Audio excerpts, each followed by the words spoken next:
Não há dúvida que gozamos da liberdade para rejeitar ambos os princípios de identidade e de contradição. Mas, caso os rejeitemos, teremos que enfrentar alguns impasses intransponíveis que, em última análise, viabilizam a possibilidade de qualquer discurso informativo, qualquer processo de comunicação proposicional. Aristóteles deu-se conta disso de uma forma extremamente aguçada, quando a sua análise do princípio de não contradição. Primeiramente, ele admitiu que se tratava de um axioma, lógico, e sendo uma verdade autoevidente, dispensava qualquer demonstração. Ao contrário, ele servia justamente para fazer demonstrações, mas não podia ser demonstrado. Não satisfeito com isso, ele inventou a possibilidade de uma demonstração. Mas o problema é que o princípio de contradição envolvia um dialelos, círculo vicioso. Para demonstrar o princípio de não contradição, temos que pressupor este mesmo. Nada feito. Petição de princípio. Finalmente, Aristóteles chegou à conclusão que o referido princípio tinha que ser mantido, porque seu abandono levaria a mais drásticas consequências e impossibilitaria a comunicação de informações objetivas e do diálogo racional. Escrevendo muitos séculos depois de Aristóteles, em sua introdução à lógica matemática, o filósofo inglês P.F. Stawson, que sequer menciona Aristóteles, chegou à mesma conclusão que o filósofo grego. Diz ele: e assim um homem que se contradiz pode ter sido bem-sucedido no exercício das suas cordas vocais, mas do ponto de vista do fornecimento de informação ou de comunicação de fatos ou falsidades, é como se ele jamais tivesse aberto sua boca. Ele profere palavras, mas não diz coisa alguma. Bom, é preciso explicitar o que quer dizer se não diz coisa alguma. Para todos os efeitos, essa expressão equivale a não faz referência a nenhum estado de coisas, porque a contradição anula qualquer referência à realidade. Ela existe na linguagem, mas não existe na realidade. Só Marx que pensava que na realidade existiam contradições. O que foi refutado por um economista e filósofo da época, que mostrou a ele que contradição só pode existir onde há dicção. E dicção é linguagem. Não preciso nem lembrar Wittgenstein.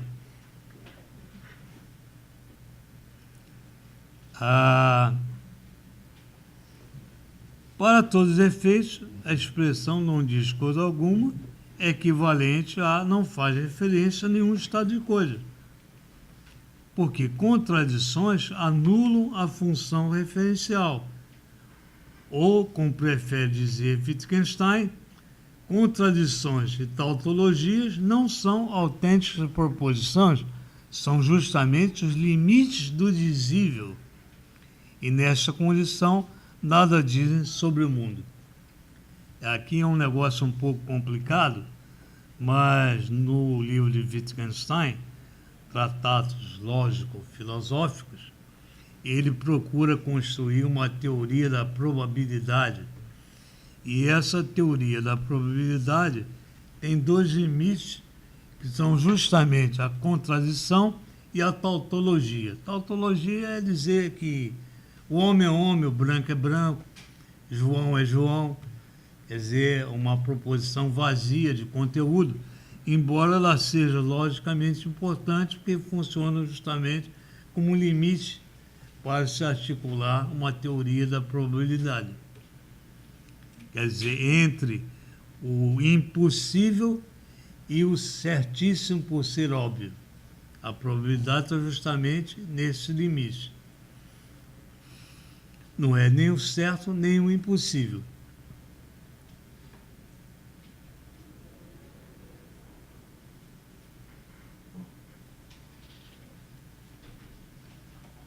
Todavia, somos obrigados a admitir que as refutações socráticas não produziram o menor efeito sobre os sofistas, uma vez que eles não reconheciam quaisquer princípios lógicos capazes de estabelecer normas para o desempenho de um debate e normas para sua refutação. Assim sendo, cabe indagar a razão pela qual Sócrates usa sua refinada técnica de refutação, sabendo que de saída não poderá conquistar a adesão da parte antagônica. Bom, nós devemos visualizar o cenário. De um lado está Sócrates, acompanhado de seus discípulos, é claro, entre eles Platão. Do outro lado, os sofistas, acompanhado de um número muito grande de discípulos. Portanto, o objetivo de ambos, tanto Sócrates como os sofistas, não era convencer um ao outro, era conquistar a adesão da plateia. E havia duas plateias, uma dos sofistas e outra a de Sócrates. Portanto, eles não pretendiam convencer um ao outro, eles sabiam que o diálogo era, na verdade, impossível. Era, na verdade, não um diálogo, mas sim um monólogo paralelo. Mas isso tinha importância porque havia pessoas assistindo e essas poderiam ser conquistadas para a tese que eles defendiam. Então, só realizava o debate com essa finalidade.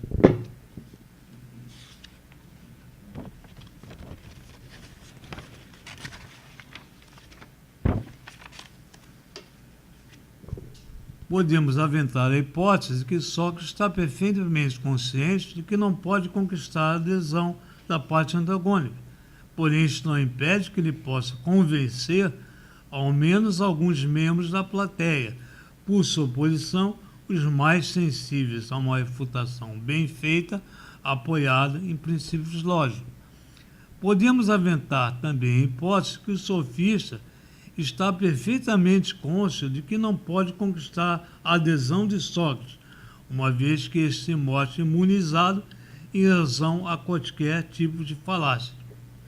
Apesar disso, o sofista debate com Sócrates tendo em mente a mesma expectativa que ele, porém baseado em diferentes pressupostos, o de que poderá conquistar a adesão de alguns membros da plateia por suposição aqueles totalmente sensíveis a qualquer princípio lógico que se mostram bastante sugestionáveis e inclinados a aderir ao jogo da mera sedução verbal.